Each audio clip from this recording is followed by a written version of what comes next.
दोस्तों driving licence apply करने से पहले आपको लर्नर लाइसेंस अप्लाई करना होता है और लर्नर लाइसेंस कैसे अप्लाई करते हैं वो मैं इस वीडियो में बताने वाला हूँ। तो वीडियो को लास्ट तक जरूर से देखना और वीडियो अच्छा लगे तो वीडियो को एक लाइक करके चैनल को सब्सक्राइब जरूर से कर देना। चलिए वीडियो को स्टार्ट करते हैं। दोस्तों सबसे पहले आपको अपना कंप्यूटर या फिर लैपटॉप क्रोम ब्राउजर को ओपन कर लेना है। इसके बाद आपको सर्च बॉक्स पर आना है और सर्च करना है परिवहन.gov.in। ये लिखकर आपको सर्च कर लेना है। इसके बाद आपके सामने कुछ इस तरह से इंटरफेस आ जाएगा। आपको इस पॉपअप को एक बार पढ़ लेना है, नहीं तो आप इसे हटा सकते हो। अब यहाँ पर आपको ड्राइविंग लाइसेंस को अप्लाई करने के लिए दो ऑप्शन मिलता है। एक है अप्लाई फॉर लर्निंग लाइसेंस और दूसरा है apply for driving licence. Driving licence को अप्लाई करने के लिए सबसे पहले आपको लर्नर लाइसेंस अप्लाई करना होता है। तो यहाँ पर आपको लर्नर लाइसेंस पर क्लिक कर देना है। इसके बाद आप नेक्स्ट पेज पर आ जाओगे। अब यहाँ पर आपको लर्नर लाइसेंस को अप्लाई करने के लिए ये सारे स्टेप को पूरा करना होता है। तो हम कंटिन्यू पर क्लिक कर देते हैं। अब आप फिर से नेक्स्ट पेज पर आ जाओगे। अब अपना यहाँ पर सिलेक्ट कैटेगरी ऑफ रिक्वायर्ड पर applicant does not hold any driving licence issue in India पर टैप करेंगे और साइड में हमें जनरल को सिलेक्ट करेंगे। इसके बाद हमें सबमिट पर क्लिक कर देना है। इसके बाद आप फिर से नेक्स्ट पेज पर आ जाओगे। अब यहाँ पर ड्राइविंग लाइसेंस को बनाने के लिए आपको दो मेथड देखने को मिलता है, जिसमें कि पहला मेथड है आधार ऑथेंटिकेशन, जिसमें कि आपका आधार के साथ मोबाइल नंबर जुड़ा होना चाहिए। पहला वाला में आपको आरटीओ ऑफिस जाने की जरूरत नहीं पड़ता है, आप लोग का जो टेस्ट है वो ऑनलाइन हो जाएगा। और दूसरा मेथड है आपको आरटीओ ऑफिस जाना पड़ेगा, जिससे कि आपका काफी ज्यादा टाइम लग जाता है। तो हम यहाँ पर पहला वाला ऑप्शन को सिलेक्ट करेंगे। इसमें हमें आरटीओ ऑफिस जाने की जरूरत नहीं पड़ती है। तो सबमिट पर क्लिक करेंगे। अब यहाँ पर आपको अपना आधार कार्ड का 12 डिजिट नंबर को डाल देना है और जनरेट ओटीपी पर क्लिक कर देना है। आपके आधार कार्ड से जो भी मोबाइल नंबर लिंक होगा उस नंबर पर एक ओटीपी आएगा, उस ओटीपी को आपको यहाँ पर डाल देना है। इसके बाद आपको इस तीनों बॉक्स पर टिक करके ऑथेंटिकेट पर क्लिक कर देना है। अब जैसे ही हमने इतना किया आप देखोगे कि यहाँ पर हमारा आधार कार्ड जितना भी डिटेल्स था वो ऑटोमेटिक यहाँ पर फेच होके आ गया है। अब हमें क्या करना है कि प्रोसीड के ऑप्शन पर क्लिक कर देना है।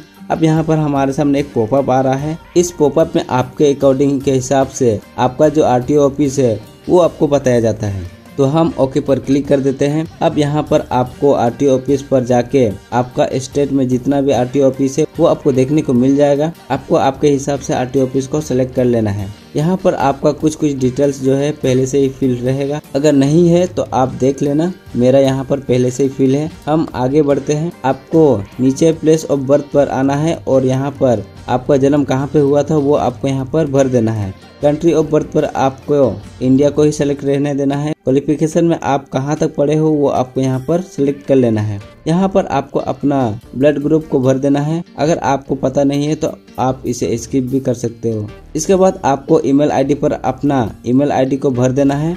यहाँ पर आपको अपना आधार रजिस्टर्ड मोबाइल नंबर को डाल देना है। इमरजेंसी मोबाइल नंबर भी मांगा जाता है। अगर आपका किसी फैमिली का मोबाइल नंबर है तो आप यहाँ पर अपना फैमिली का नंबर को भी दे सकते हो, नहीं तो आप इसे भी छोड़ सकते हो।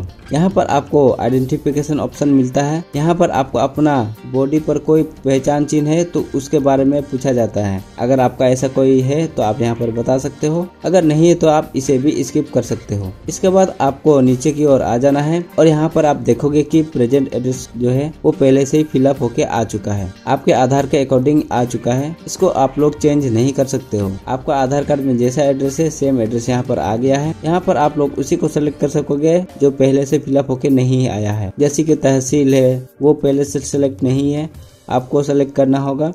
इसके बाद आपका विलेज या फिर आपका गाँव का जो नाम है उसको आपको यहाँ पर सेलेक्ट करना है।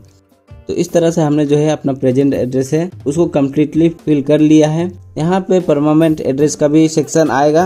आप यहाँ पर जो एड्रेस है उसको आप चेंज नहीं कर पाओगे, क्योंकि आप आधार के जरिए केवाईसी कर रहे हो तो आप चेंज नहीं कर पाओगे। तो आपको यहाँ पर सेम एज प्रेजेंट एड्रेस पर टिक कर देना है। ये जो एड्रेस है वो करंट एड्रेस में जो आपने अभी भरा वो सेम एड्रेस यहाँ पे भी फिलअप होके आ जाएगा। अब प्रेजेंट एड्रेस के नीचे आपको एक ऑप्शन मिलेगा duration of stay at present address का। तो आपने अभी जो एड्रेस दिया उस एड्रेस में आप कितने सालों से रह रहे हो वो आपको बताना है। अगर आप जन्म से वहीं पर रह रहे हो तो आपको कैलकुलेट करके बताना है। यहाँ पर आपको ईयर डालना है और यहाँ पर आपको कितना मंथ हुआ है वो आपको डाल देना है। इसके बाद आपको नीचे सेलेक्ट क्लास ऑफ व्हीकल पर आना है, जहाँ पर आपको गाड़ियों का सेलेक्ट करना है कि आप कौन कौन सा गाड़ियों का ड्राइविंग लाइसेंस बनाना चाहते हो। जैसे कि अगर आपको बाइक के लिए ड्राइविंग लाइसेंस को बनाना चाहते हो तो मोटर विद गियर को सेलेक्ट करना है और इस एरो को क्लिक कर देना है, तो आपका motor with gear selected section में आ जाएगा। जैसे कि हमने क्लिक किया, एक हमारा सेलेक्ट हो गया है।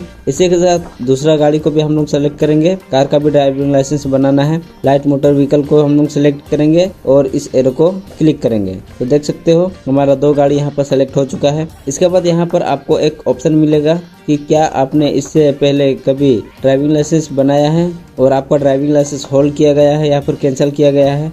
अगर आपका ऐसा हुआ है तो आप बता सकते हो। मेरा यहाँ पर ड्राइविंग लाइसेंस एक बार भी होल्ड या फिर कैंसिल नहीं हुआ है, तो मैं इसमें टिक नहीं करूँगा। ड्राइविंग स्कूल का भी ऑप्शन मिलता है, अगर आपने ड्राइविंग स्कूल से गाड़ी चलाना सीखा है तो आप यहाँ पर सेलेक्ट करके इस फॉर्म को भी भर सकते हो, नहीं तो आप इसे भी छोड़ सकते हो। इसके बाद आपको नीचे डिक्लेरेशन का सेक्शन पर आना है। ये ऑप्शन बहुत ही जरूरी है, इसमें हम लोग क्लिक करेंगे तो हमारे सामने सेल्फ डिक्लेरेशन का जो पेज है वो खुल के आ जाएगा। अब यहाँ पर आपको कुछ डिटेल्स पूछा जाएगा, जैसे कि अगर आपके जो आंखें हैं वो पूरी तरह से ठीक है तो यस कर देना है, और दूरी का बीच अच्छे से जज कर सकते हो। यहाँ पर आपको अपने हिसाब से सब फिल कर देना है। इसको अच्छी तरह से पढ़कर अच्छे से समझकर फिलअप कर देना। अगर आपको समझ में नहीं आता है तो मैं इस पे एक डेडिकेटेड वीडियो बना दूंगा। मैंने सारा ऑप्शन को भर दिया है और इस बॉक्स में टिक करके सबमिट पर क्लिक कर देता हूँ। जैसे ही मैंने सबमिट के ऑप्शन पर क्लिक किया, ये हमारा सेव हो चुका है। अब यहाँ पर ओके पर क्लिक करके दोबारा से लर्निंग लाइसेंस पेज पर आ जाना है। अब यहाँ पर आपसे पूछा जाता है कि एक्सीडेंट के बाद क्या आप अपना बॉडी पार्ट को डोनेट करना चाहते हो। अगर आप डोनेट करना चाहते हो तो आपको यस पर टिक कर देना है, और नहीं करना चाहते हो तो आपको नो पर क्लिक कर देना है। यहाँ पर आधार कार्ड का जो फोटो है इसको इस्तेमाल किया जाए, इसके लिए आपको इसे टिक कर देना है। इससे होगा ये कि ड्राइविंग लाइसेंस बनाने के लिए वेरिफिकेशन का जो प्रोसेस है वो स्किप हो जाता है। नहीं तो क्या होता है कि आप अगर फोटो खुद से अपलोड करते हो, आपका वेरिफिकेशन का जो प्रोसेस है वो बढ़ जाता है, आपका फोटो वेरिफिकेशन करने में टाइम लग जाता है। इसलिए हम लोग आधार कार्ड वाला फोटो को ही इस्तेमाल करेंगे। साइड में आपको कैप्चा कोड को भर देना है, जैसे कैप्चा कोड है बिल्कुल सेम कैप्चा कोड यहाँ पर आपको भर देना है और सबमिट के ऑप्शन पर क्लिक कर देना है। इसके बाद आपका रेफरेंस नंबर जनरेट होके आ जाएगा। इस रेफरेंस नंबर को आपको सेव करके रख लेना है, हमें आगे जो है फॉर्म में काम आएगा। अब हमें नेक्स्ट के ऑप्शन पर क्लिक कर देना है। अब यहाँ पर आपका एप्लीकेशन नंबर फिल करके डेट ऑफ बर्थ को भी फिल करना है और नीचे कैप्चा कोड को भर देना है और सबमिट पर क्लिक कर देना है। इसके बाद हमारे सामने एप्लीकेशन का जो स्टेटस पेज है वो खुल के आ जाएगा, जहां पर आप देखोगे कि एप्लीकेशन फॉर्म के अंदर जो जरूरी इंफॉर्मेशन थी वो हमने फिलअप कर दिया है। डॉक्यूमेंट्स भी अपलोड करने का जरूरत नहीं है, आपको बस अपना सिग्नेचर और फोटो को स्कैन करके अपलोड कर देना है। फोटो आपका आधार कार्ड वाला ही चल जाएगा, सिर्फ आपको अपना सिग्नेचर अपलोड करना है। आपको क्या करना है कि आपको यहाँ पर सेलेक्ट करना है और प्रोसीड पर क्लिक कर देना है। इसके बाद आपका पास सिग्नेचर को अपलोड करने का जो ऑप्शन है वो आ जाएगा। सिग्नेचर का जो साइज है 10 से 20 KB तक होना चाहिए। JPG फॉर्मेट में हम लोग सिग्नेचर को अपलोड करेंगे। अगर आप मोबाइल में कर रहे हो तो आप जितना सिग्नेचर साइज है उतना ही सेलेक्ट करके अपलोड कर देना, पर आपको फोटो का साइज जो है उसको आपको 10 से KB तक ही रखना है। इसके बाद आप यहाँ पर देखोगे कि सिग्नेचर जो है वो हमारा अपलोड हो गया है।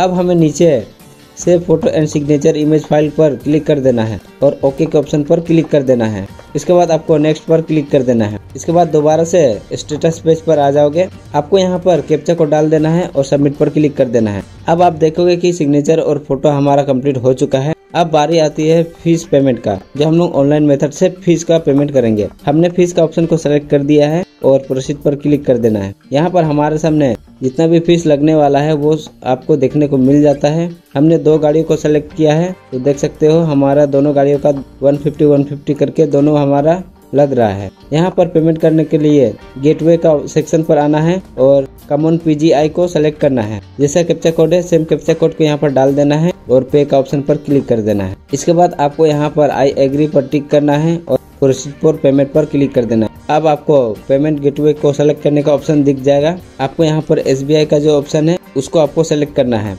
आई एग्री को टिक करना है और सबमिट पर क्लिक कर देना है। अब यहाँ पर पेमेंट करने का जो है कई सारा ऑप्शन आ जाएगा, जैसे कि credit card, debit card, net banking, UPI। आप जिस भी मेथड से पेमेंट करना चाहते हो वो आपको सेलेक्ट करना है। यहाँ पर यूपीआई के जरिए हम लोग पेमेंट करने वाले हैं।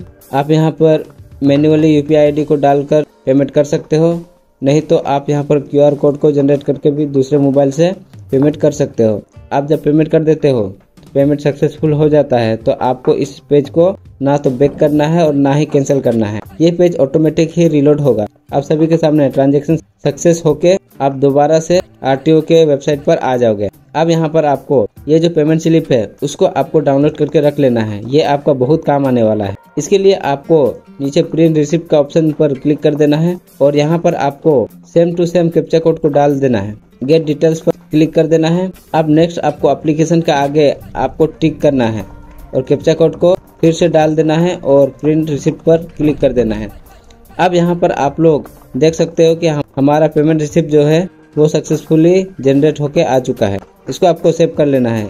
अब यहाँ पर आप लोग देखोगे कि इस फीस का पेमेंट होने के बाद आपको आगे बढ़ने का कोई भी ऑप्शन नहीं मिलता है, क्योंकि फीस पेमेंट करने के बाद इसका जो काम है वो यहाँ पर खत्म हो जाता है। लेकिन हमारा कुछ काम जो है वो अभी पेंडिंग है, तो आपको इसके लिए यहाँ पर होम का जो ऑप्शन है इस पर आपको क्लिक कर देना है। इसके बाद ऊपर में आपको एप्लीकेशन स्टेटस का ऑप्शन दिख जाएगा। आपको एप्लीकेशन स्टेटस का ऑप्शन पर क्लिक कर देना है। इसके बाद आपको एप्लीकेशन नंबर और डेट ऑफ बर्थ को फिलअप कर देना है और जैसा कैप्चा कोड है सेम कैप्चा कोड को भर देना है और सबमिट पर क्लिक कर देना है। अब आप देख सकते हो कि एप्लीकेशन का जो स्टेटस फॉर्म है जितना भी डिटेल्स थे वो हमने सक्सेसफुल फिलअप कर दिया है। अब आपको लर्निंग लाइसेंस का जो टेस्ट है वो आपको घर बैठे अगर आप देना चाहते हो तो उसके लिए आपको ऊपर के साइड में please watch the road safety tutorial before processing for learning licence test, इस पे आपको क्लिक करना है। कैप्चा कोड को भर देना है। जनरेट ओटीपी के ऑप्शन पर आपको क्लिक कर देना है। इसके बाद हमारे फ़ोन पर लॉगिन करते टाइम जो हमने मोबाइल नंबर दिया था उस नंबर पर एक ओटीपी आएगा। उस ओटीपी को आपको यहाँ पर डाल देना है और यहाँ पर लैंग्वेज को सेलेक्ट कर देना है और सबमिट पर क्लिक कर देना है। इसके बाद यहाँ पर यूट्यूब का आइकन पर आपको क्लिक कर देना है और वीडियो को पूरा वॉच करना है। नहीं आपको फास्ट करना है, नहीं आपको फॉरवर्ड करना है। ऑटोमेटिक इस वीडियो को चलने देना है। अगर आप वीडियो को फास्ट या फिर फॉरवर्ड करते हो तो आपका कंप्लीट नहीं होगा। हमने वीडियो को पूरा वॉच कर लिया है। देख सकते हो यहाँ पर you have successfully viewed the tutorial video का मैसेज भी आ गया है। अब आपको यहाँ पर कंफर्मेशन के ऑप्शन पर टिक कर लेना है और सबमिट पर क्लिक कर देना है। इसके बाद आपको होम के ऑप्शन पर क्लिक कर देना है। हमने लर्निंग लाइसेंस का जो फॉर्म है उसको हमने सक्सेसफुली भर दिया है। अगर आपको वीडियो पसंद आया है तो वीडियो को लाइक करके चैनल को सब्सक्राइब जरूर से कर देना। अगर आपको नहीं पता है कि ड्राइविंग लाइसेंस का फॉर्म कैसे भरते हैं तो हमें नीचे कमेंट करके बता देना, मैं आप सभी के लिए वीडियो बना के दे दूंगा। अगर आपको कुछ भी समझ में नहीं आता है तो हमें नीचे कमेंट में बता देना। तो चलिए मिलते हैं ऐसे एक नई वीडियो में, तब तक के लिए बाय बाय।